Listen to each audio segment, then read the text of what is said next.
Welcome to another episode of Haunt Talk. In today's episode, we are going to be reviewing Chippewa Lake Slaughter House.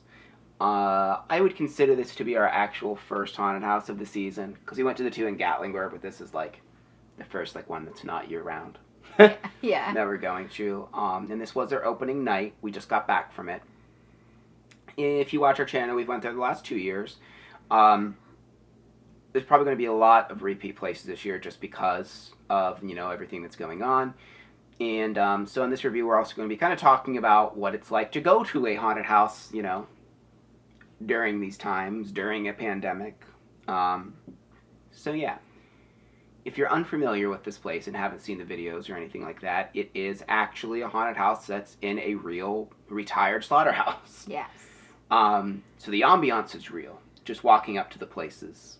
Really cool. They've added some props, but a lot of it's just this old creepy building. This is back behind some houses. Yeah, it's like they definitely don't deviate from the theme. No. It's basically you come to this slaughterhouse that looks like it's abandoned, and it's this family, the Carver family, that lives there, and Carver with a K. And it's basically their life and what they do back there. And not everything they do is very good. And so you kind of are in the thick of it. And it's just really cool. The atmosphere is really neat. You walk up and there's an abandoned van and, a bunch of just discarded stuff. And it looks like nobody's been there for a while. But exactly. And even the queue line is cattle gating and stuff. That I think is pretty fun because it is cattle gating, and they have a queue line actor who's there that actually has a cattle prod, and he'll it makes a noise. He's not actually prodding you with it, right, but it'll make a noise and snap and stuff like that. But he eggs you on with it and tries to get you through the queue and everything like that. But I like how that's a really cool atmosphere. And then this year they had this weird voiceover thing talking about meat. Yeah, I don't know if they might have had that last year or not, because they would play, they play songs from the 50s, because everything's kind of themed music, the 50s. And it sounds like it's coming from an old rusted out radio and stuff that. Right, which is kind of eerie, yeah. It's something about yeah. 50s music when it's kind of garbled up and crackly is really creepy sounding. But yeah, then every once in a while there would be a guy that kind of talking about how the meat of choice of most people is top round or something like that. It was an advertisement for the slaughterhouse back in the day. Yeah, it was really weird and creepy, and it added to the atmosphere a lot, and I really liked how they had that going. Yeah. Yeah, so I guess well, we'll just kind of start talking about the different categories. So we'll start with sets and props. This has been something that this place has always shined in since we've, started going there. We're already kind of talking about the theming. They don't deviate from really the slaughterhouse theme really at all. Now, that doesn't mean it's just all pushing your way through corpses. There's a lot of that. But, you're also getting to see this family that's basically, the story is this family's moved into the slaughterhouse and that they now use the slaughterhouse to slaughter people and be cannibals, basically. But it's a little bit more than that. They're very, I would use the word eccentric with it. Yes. It's almost like they are very proud of what they do. And there's also some hints in the story of what seems to be a cultish type stuff, trying to summon something. Yeah, there is kind of a hint, if you look and really look at the details, if you're not too scared, there's things written on walls and stuff, something he is coming, and things kind of like that, where it's yeah, there's some ritualistic type things touched at here and there, and I'm sure there's an overarching story. Yeah. One thing I would like to see them expand on it, like maybe like an ending scene where like maybe there is like some kind of like almost like deity type thing that they have. You know what I mean? Cool. I think that would be cool, since they kind of hint at that, but they don't really ever go that far with it. Like a Cthulhu kind of thing. Yeah. Something. I don't know. As far as like animatronics, this place doesn't really have any animatronics, which is actually, I like that, because there's nothing in this place that you look at instantly goes, oh, that's a prop, or oh, that's Halloween-y. Like everything for the most part, outside of a couple corpses, which might look like, you know, a fake corpse, because I mean, you can only make a corpse look so real unless it is, which you're not going to do that. But even some of that, like the school bus scene, again, that was one of the more disturbing scenes, and it's been there since we went there. But yeah, everything there feels so real, and it really, the atmosphere does. Like you just kind of get drenched in it. Like, there's like mannequins in there, and like I'm always unnerved because I'm like, is it a real person or is it a mannequin? Because sometimes there's people dressed like the mannequins, and you're like, is this one gonna move? Yeah, and or is that one gonna move? And there's a part where they do it, and that one I actually didn't. Wasn't sure which one it was. There's a part that does the fake out. Yeah, and I'm like, okay. But for the most part, it's just direction. Like there was one point where someone like hit something. I don't know where he even was. They startled me, but I never saw them. They were definitely there. He was there because somebody came around the corner after that, and I'm like, I wonder if that was him. But it was like, it was low, and it just came out of nowhere, and we both were like, where'd that come from? Right. Yeah, that was kind of weird. But yeah, sets and props for this place. I mean, it's just scene after scene. There is like not really any just pitch black hallways. Everything is themed, and like even like we kind of talked to people at the gift shop there, and like all of the logos and stuff. I guess every single thing was hand painted. Yeah, she has one that's like a print on the shirt, but you see this type of logo throughout the place quite a bit, and it's really cool. And it's all hand painted, you know, and done. They said not even any stenciling, he said, or anything. But for sets and props, pretty obviously, we gave them a 10. Yeah, I think it's gotten a 10 every time we've went there, and it's gotten a little bit better this year. We've noticed some lighting improvements.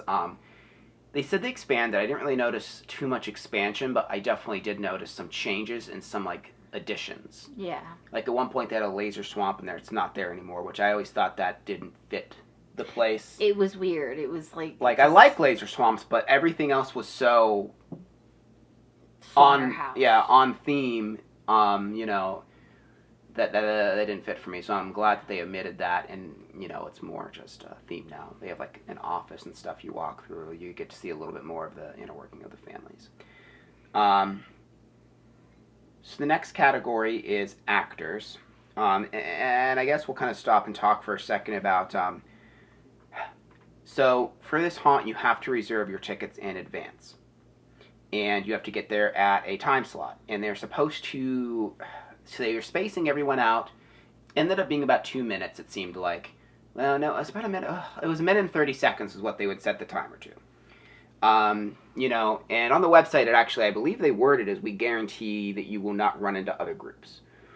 Now, we did go on opening night, so your experience probably will not have this, but and it always seems to happen to us, is we got a group behind us, and then I think we ran into 2 other groups in front of us. So there's 4 groups altogether, us being one of them, which formed a conga line. And even as good as the actors are, some of them, like, this haunted house isn't designed for this because there's not that many actors in there. Like, there's a fair amount. But for what happened to us, there needed to be more to really get us. So they would get, like, the group in front of us or something, and then, like, they'd be like, oh, look, something that's happening that's not supposed to happen. There's all these other people. And then, like, they would just kind of stand there, and we'd walk by them. And that happened for probably about 60% of the house for us. Yeah. Like the ones that weren't just doing whatever the hell they wanted in the rooms. Like, my favorite room is, of course, the taxidermist carver. I don't know. Yeah, he's got horns. Now, he never tries to jump out or anything. He just stands there and just stands there. He's a weirdo. Just be creepy. Yeah.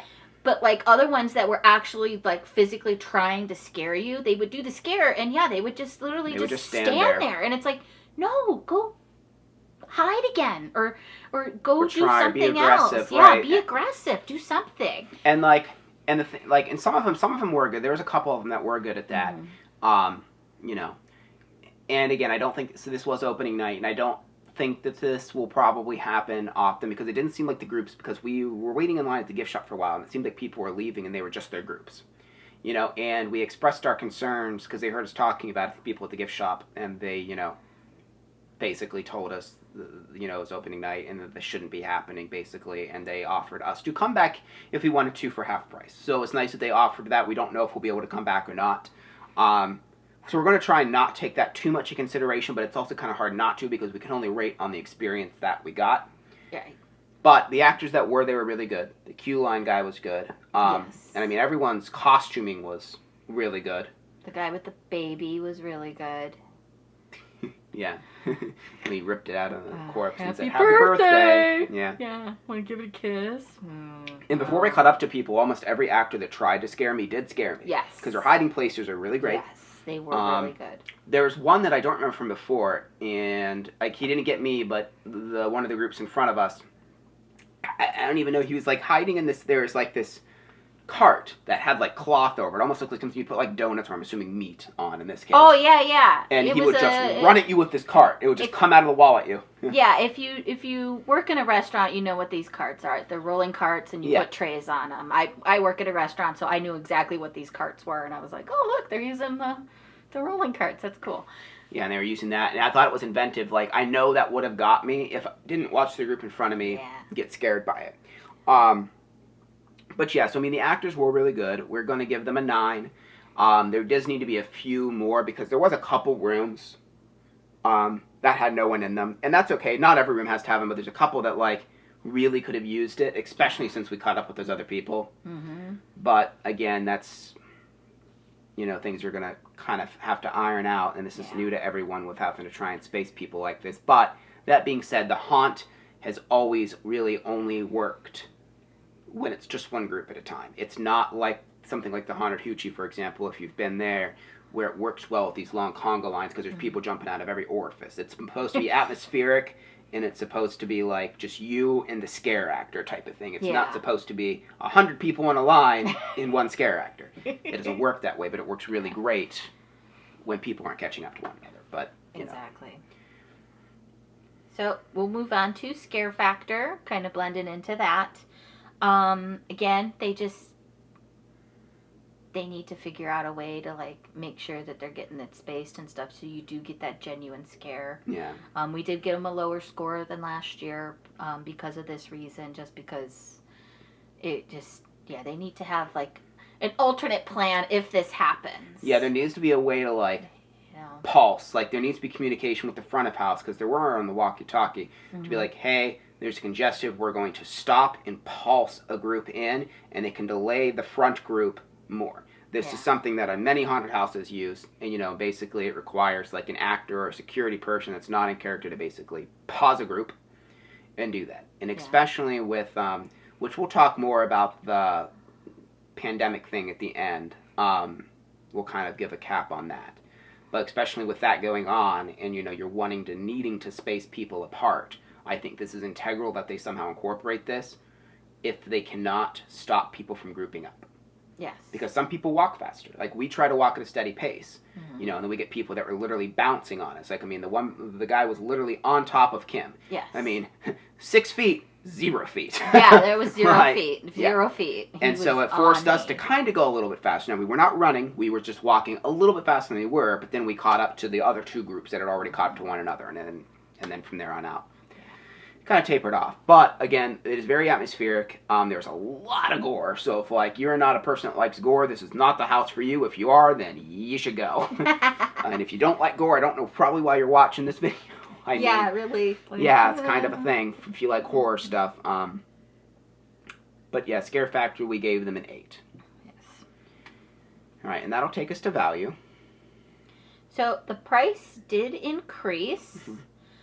You do have to buy your tickets online. That's the only way you can do it. They are not selling any tickets at the door. Well, they are selling tickets at the door only if the online tickets haven't sold out first. They will sell you tickets if they, but tonight when we went, you couldn't buy one at the door because they were sold out for that night. Yeah, they sold out on, I want to say Thursday evening, because I kept track of it.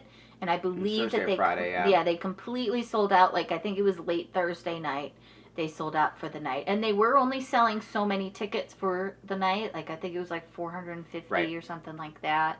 And they did have it spaced out, so it was like 15-minute intervals. So it was like starting at like 7 and 7:15, 7:30, etc.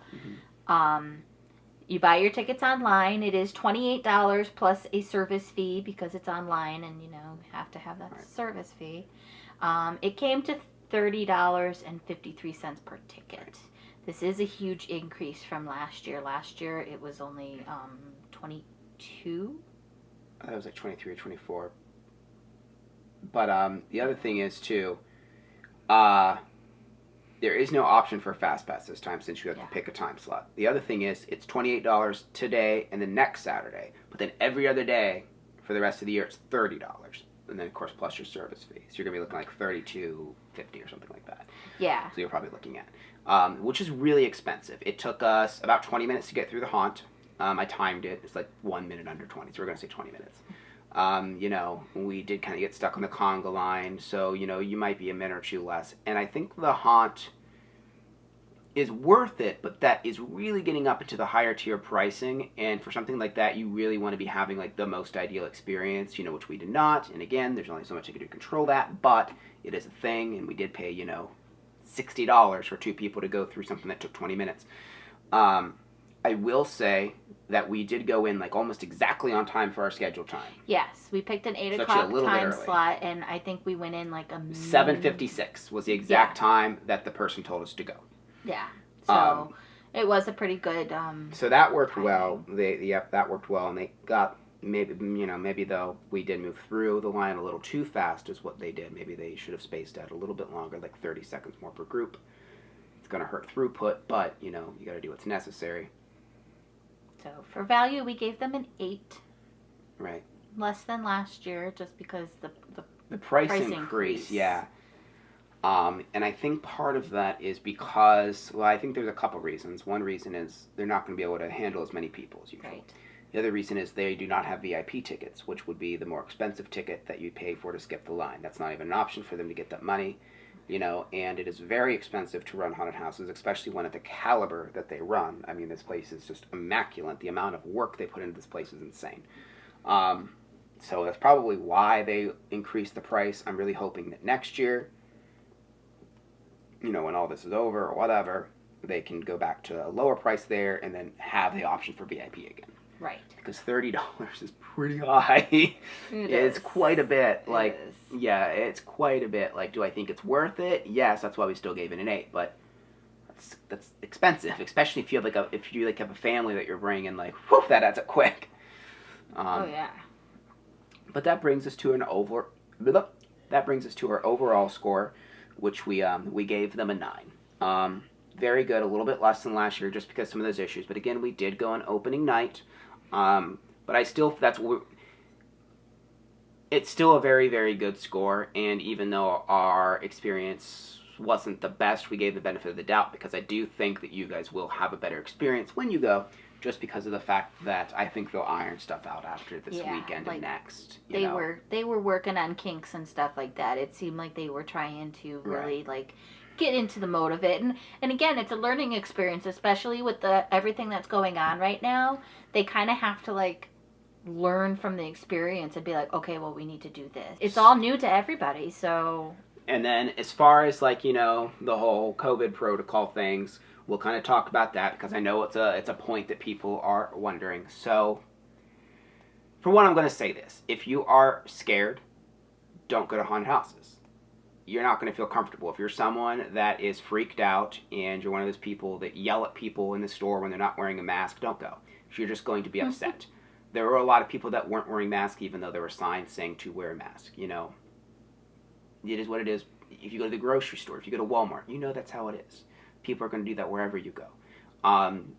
They tried to space the groups, but we ended up being in a conga line, and some people, if you're scared of it, you would be freaked out by that, Honestly, besides the fact with the masks and them booping us with a temperature gun, which they did temp us here before we went in, it didn't really feel much difference. There was no crazy things like monsters being behind plexiglass. This place never touched you to begin with. Monsters still did get close. They still did get fairly close. Most of them most of them were farther away. There's a couple that got like close. So if like most of the chainsaws got really close. Yeah, but, yeah. But it was like for short amount of times and stuff like that. But again, if that's something that you are concerned about, you probably shouldn't be going to haunted houses anyways, and you're probably not going to, because if you're that worried about it, you kind of know that these are things going to happen, Right. I felt that they did a pretty good job. They had hand sanitizing stations everywhere through the queue. They had actually a couple throughout the haunted house, actually. There was one or two that was actually in the haunted house, and what they call them is like hogwash stations. Yeah, hogwash stations. So they kept that on theme too, which was cool. So it wasn't just completely out of place. Yeah, and they had a sign in the queue line that said, "Keep apart, one cow." And they had two people, and then they had a cow. So like the 6 foot is the cow. And they kind of, and they were kind of tongue in cheek with it, and they kind of kept it on theme as well. But that's it is what it is with this kind of thing. And again, I think that once they get how to put people through figured out, you won't have to worry about smashing into other people. Yeah. And then you won't have to worry about that, at least, of the different things. But there are hanging props and stuff like that as well. So if that's something that kind of freaks you out, this place does actually still have a lot of like body bags you push your way through. Yeah. And chains. Curtains with the plastic. A lot of that, yeah. So things like that. And I mean, I'm sure they're cleaning the place, but I mean, again, if it's something that you are worried about, there's no way that anyone can clean these things with 100% right. efficiency. I mean, let's be honest. Anytime you go to a haunted house, there's a lot of touch points. You take a risk of getting some kind of something from something, any type of thing like this. There just is, I mean, it is what it is. But that's going to do it for this video. Make sure you check out some of our other stuff. We're also doing haunted, like real haunted place vlogs called Haunted Adventures. It's in its own playlist. I'll put a link somewhere. I don't know. It's on our YouTube page. You should subscribe to it anyways, and then just watch all of our other videos. We have a lot of other haunted house videos from before. We're going to try and do as many as we can this year. To make sure if you're watching some of our older ones, you look up to see if the haunt's actually open this year or not. Yes. Because not all of them will be. Especially some of the really good ones we liked last year, I know, will not be open, which is a shame. But hopefully we'll see them in 2021. But yep, thank you guys very much for watching, and we'll see you in the next video. Bye.